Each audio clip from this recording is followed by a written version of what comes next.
the live experience is still something that's very important, and I think you can see through things like music how, although people will kind of download and listen to a record, they'll still want to go and experience something, you know, with an audience and with other people, and I think live cinema allows that to happen in a more sort of cross-disciplinary way.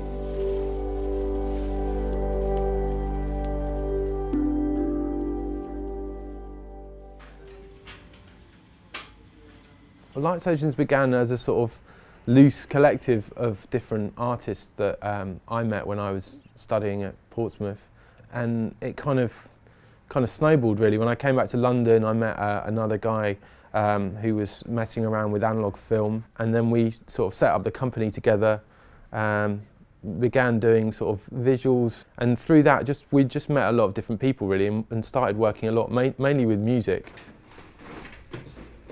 Me and Chris actually went to the same university, so he came along to my final year show. We put on a show in Hoxton Square, which is just around the corner from where his studio was at the time. And he popped down, and I was doing some weird stuff with hundreds and thousands on speaker cones, making some weird abstract videos, and we got chatting and sort of did freelance with Chris probably for about 5 years, and then about 2 years ago it came on full time.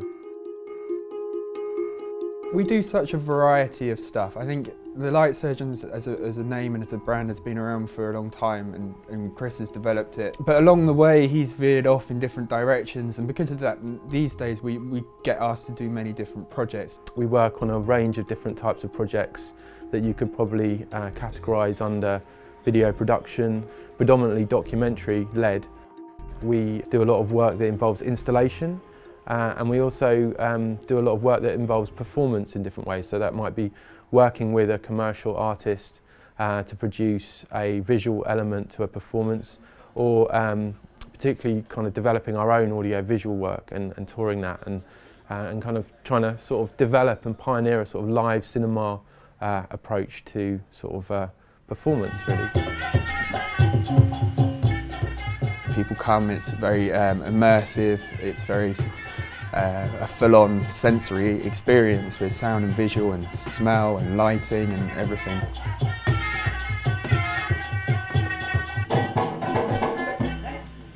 I guess our work has kind of come out of I guess you could say, a sort of club culture or VJ culture, and because our work is more audio-visual and it looks to sort of achieve narrative in its kind of form, we feel that the kind of term live cinema is a good one. Memory, history, lineage and ritual are very closely entwined.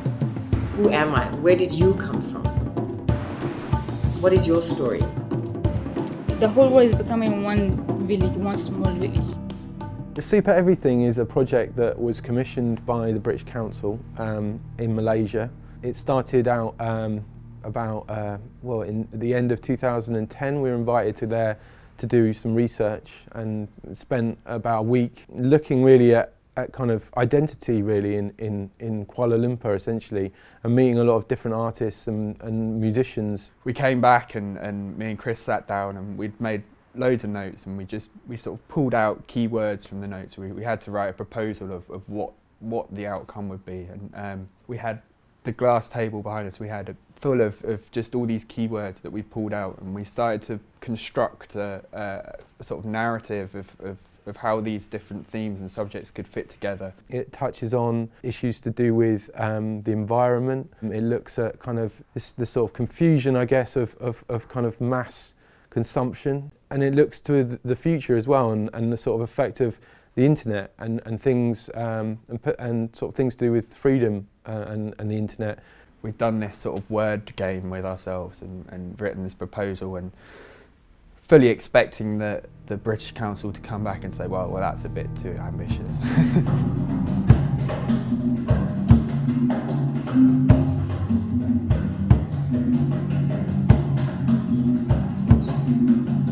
We ended up working with two different ensembles really. One called Rhythm in Bronze, who are a kind of traditional Malaysian gamelan orchestra, and a group called Hands Percussion, who are a Chinese drumming group. They came and did some sessions with us, and we sort of took that and sampled it, and then they joined us back on stage.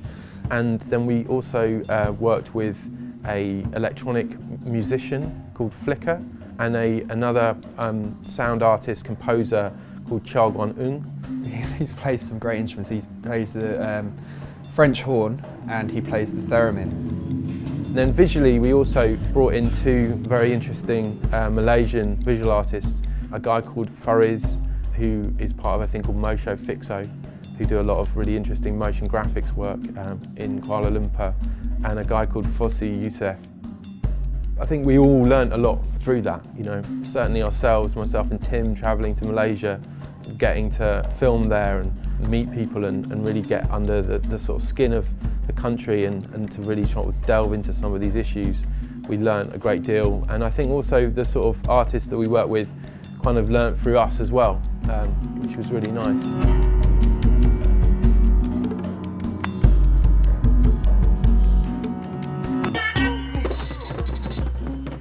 It manifests itself in just under an hour-long performance, which is this sort of multi-layered surround sound audio piece with us reinterpreting this footage that we gathered and the audio that we collected live on stage. As a framework, we put together people, ritual and place. So there's this sort of triangle of nodes that we were using as our looking lens. So ritual became a very important thing, and be it sort of looking at it in a very broad sense, and you know, whether it's how you tie your shoelaces or getting up in the morning, to much bigger things like religious rituals or historical, traditional things. It looks at the kind of really complex and beautifully rich culture of Malaysia through this sort of lens of identity. Malaysia is a very fascinating country to explore this because it has a very interesting layering of different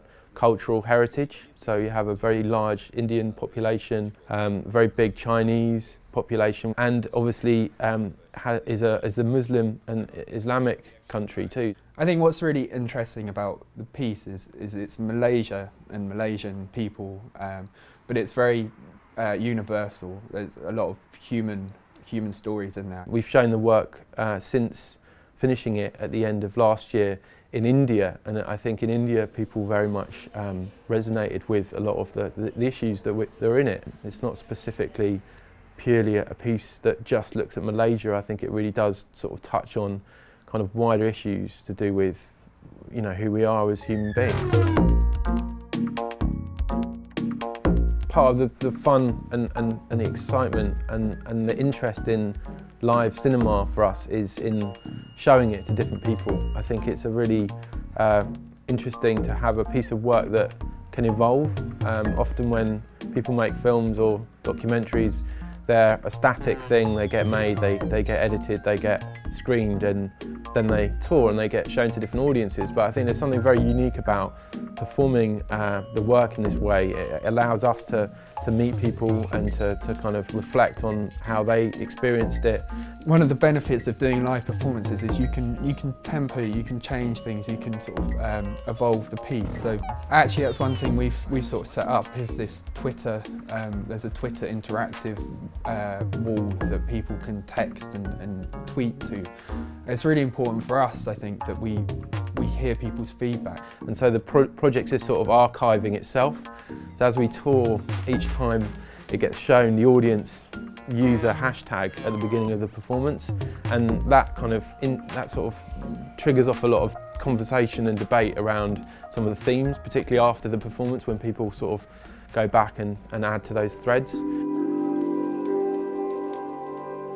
I think to be supported by the British Council is a great honour, actually. I mean, to get the opportunity to travel and to represent your country is really quite an honour. You just don't get to see the stuff that we've seen in the normal world. You know, you on a trip, or if you were doing a self-initiated project, you wouldn't have, you know, the access that we've had to people and local knowledge, and